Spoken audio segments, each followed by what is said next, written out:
Hi, I'm Hannah, and I'm here with Laura O'Shaughnessy, and I'm going to ask her some questions about mental illness and mental health. Welcome. Welcome. It's appreciated. So the first question is, what has been your experience with mental illness?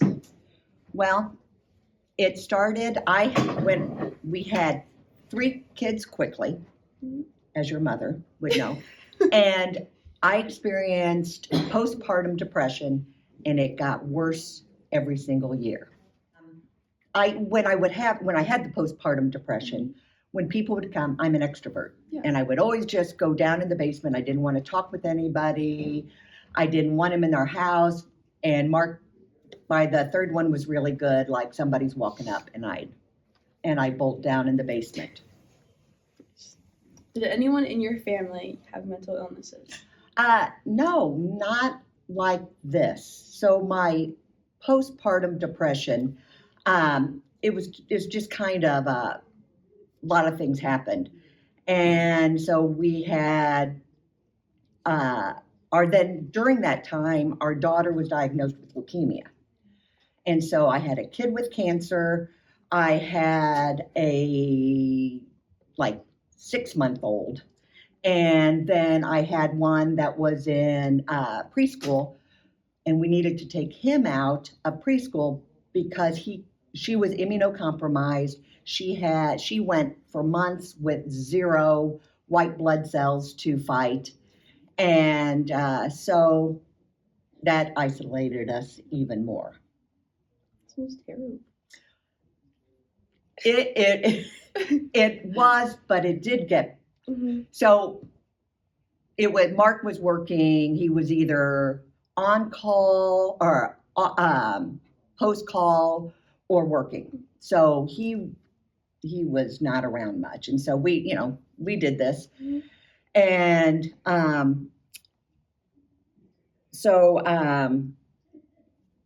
the fear and the anxiety and all of this. And then I remember praying and praying.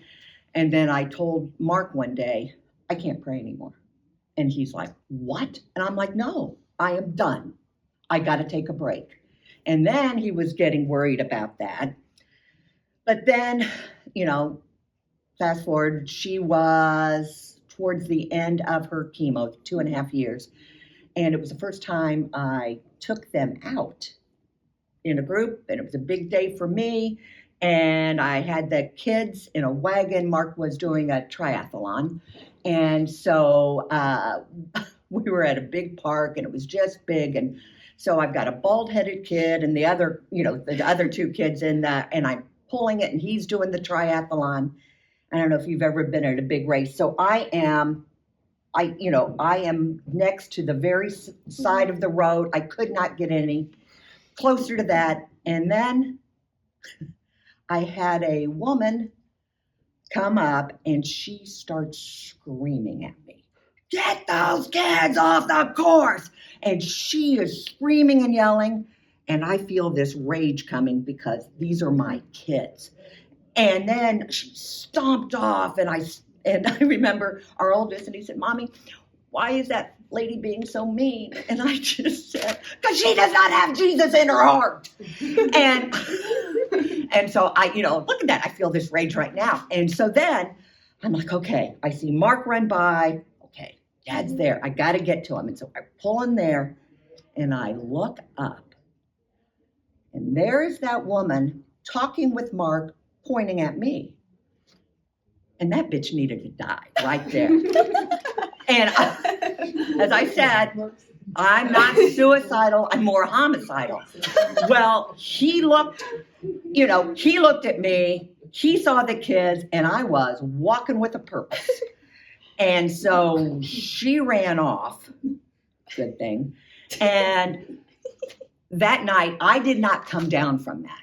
And I told him this morning, I said, just thinking about it, I could feel it. He goes, wouldn't stop thinking about it. So he called my OB and said, hey, you need to see her. She's not right. And so I went in there, and he was anti-medication the whole time. And I said, he was talking about this, and he said, normally I discourage medication, but when mommy almost kills someone, it's time to get on it. And I mean, that was a game changer. And then fast forward to when our youngest was in kindergarten, and I'm sure as teachers, do you remember those? Did you do the gingerbread houses and decorate them in school?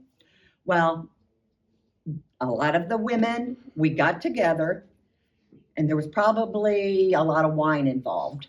But we had the glue guns, and it was fun, and we were telling stories, and then I shared that story, and they were like, "I can't believe that." Well, I am on medication, and I've been on it, and just know I'm still on it today, so you're all safe.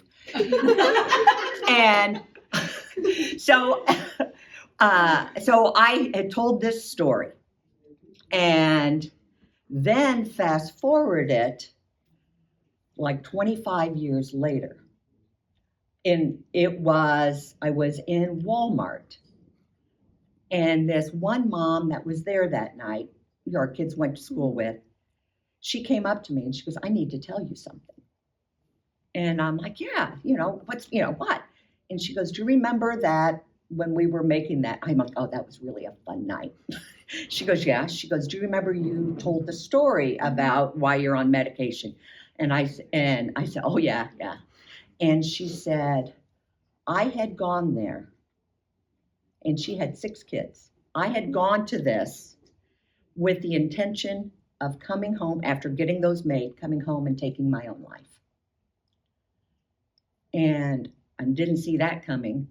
And she said, "Your story stopped me from doing it." And that's when I knew it's okay to share my story. And I look at that time as a gift from God. I kind of answered the next question, which was, did you see a professional or take medication? Which Oh, you yeah. shared. Yes. Mm-hmm. And the thing is with medication, you feel better and then you stop taking it. Mm-hmm. And then you have to build up again. And Mark would just become livid because there is a grace period like, I don't need this. Yeah.